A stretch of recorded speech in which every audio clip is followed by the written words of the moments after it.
I'm not here to hide from it. My pigs have been cold for the last couple of weeks. And man, it's been stressful. So I thought I'd record this video out of full transparency. You know me, it's what I do. The last couple of weeks have been tough.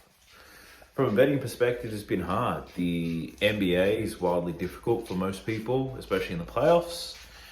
The WNBA, the early season, is always quite volatile. I experienced that last season. I expected it once again.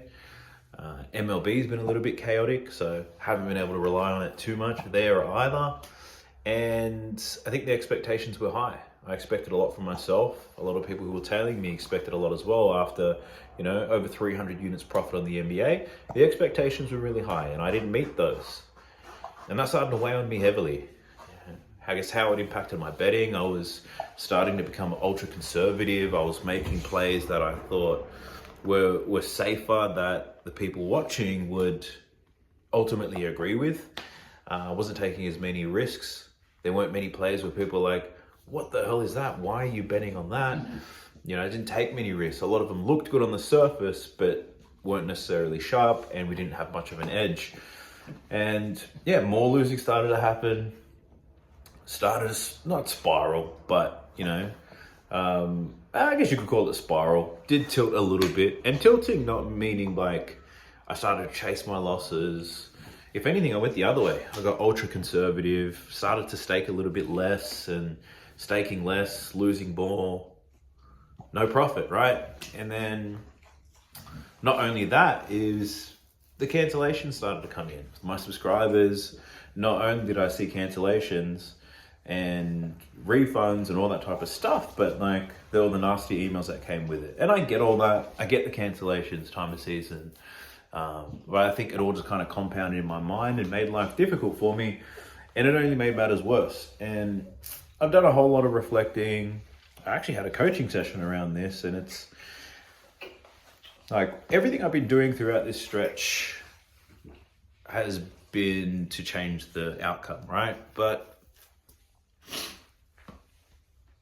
I guess what I kept forgetting is the situation and the scenario that we're in. Like, if I take a step back, I knew this period was going to be difficult. So why am I getting so upset about it? Why am I changing my process? Why am I not just sticking to what works, hoping for positive regression to occur? And I feel like we're at the precipice, and I think it's about to happen. The things I've done to manage this cold streak, I started betting less, which is a good thing to do. I started to be more thorough in my research. I've taken days off to refresh and get the mind right. I pulled back on running riskier plays.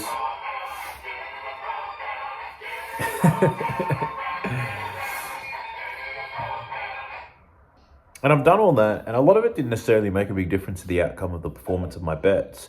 It did, however, help me get my mind right, and I think that's the most important thing. A lot of people are looking for hot streaks, and that's not what betting and gambling is all about. Like, anyone can go on a hot streak. I guess it's what you do and how you survive a cold streak, which is most important. And I guess surviving, yes, I've survived. It sucks how much money I've lost in the last couple of weeks, but still survived nonetheless. And I've survived, and I made it out to be a better. And the biggest learning that I've taken through all this is not to deviate away from the process, to be confident in the structures and things that I'm doing. Because if we put it this way, the profit I made in the NBA season wasn't a fluke. That was consistent every single day for 8 to 9 months. That's not a fluke. We made that happen.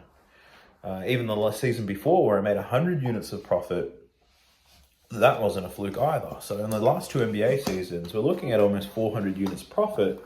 I made almost 50 units profit on the WNBA last season. Like, my edge and my skills haven't disappeared. If anything, I would say that I've gotten better as a bettor. And I need to be conscious of that, be aware of that. And then sometimes shit things happen. Like, I reflect on my bets every single day. I recap them every single day as transparently as possible. And a lot of them, they honestly don't look bad. So I think the biggest lesson here was like, I was a fool for beating myself up around this.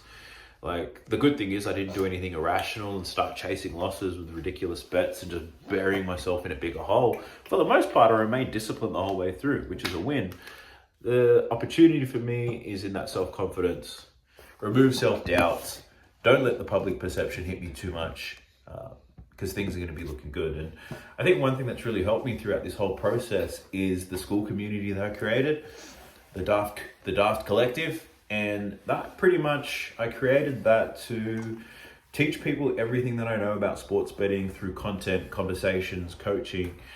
And we have a weekly catch up every single Tuesday or Monday night in the US. And it's a coaching call where people ask me questions, or I put on a presentation around things, whether it be AI, how to do research, how to manage your money, how to take advantage of promotions, whatever it may be. And I think a lot of that has really helped me stay in check. So part of the reason for me creating this video was to invite you to join the Daft Collective. It only costs $1 a day, plus it's a 7-day free trial.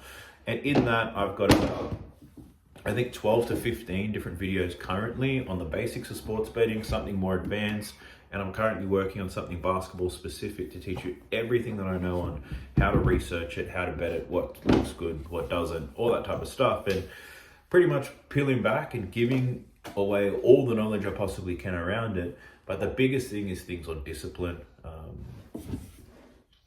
not getting too emotional around things. Like, it's pretty cool. And I haven't really pushed this for the last couple of weeks. And I really want to start pushing this. I want to diversify it. I don't want to be known as just the guy that gives out bets, because there's a lot more to that. I think I can help a lot more people by teaching you what to do when you're losing, how to get out of the hole, how to stay disciplined, all that type of stuff. I think that's the most important aspect of gambling.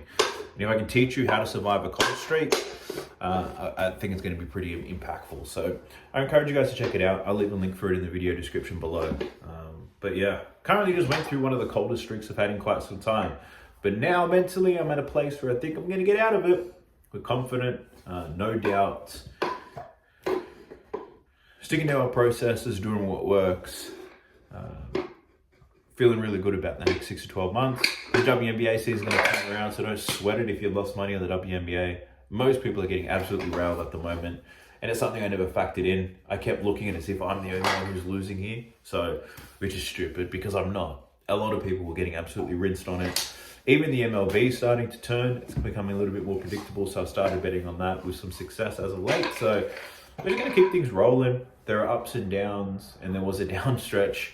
And I'll be better prepared for the next time things start to dip. If I was going to anticipate when that happens, it would probably be around October. WNBA playoffs mixed with the start of a new NBA season. Might run into the same problems, but I'm better prepared for that. So I appreciate you guys if you watch this video, but I do encourage you to join the Daft Collective. You've got nothing to lose. It's a 7-day free trial. A great way to connect and interact with me, but also support me, right? All these children's toys and this guy's baby formula and this dog's food ain't free. So every bit of support helps. I appreciate you all. I'll catch you in the next one. Peace.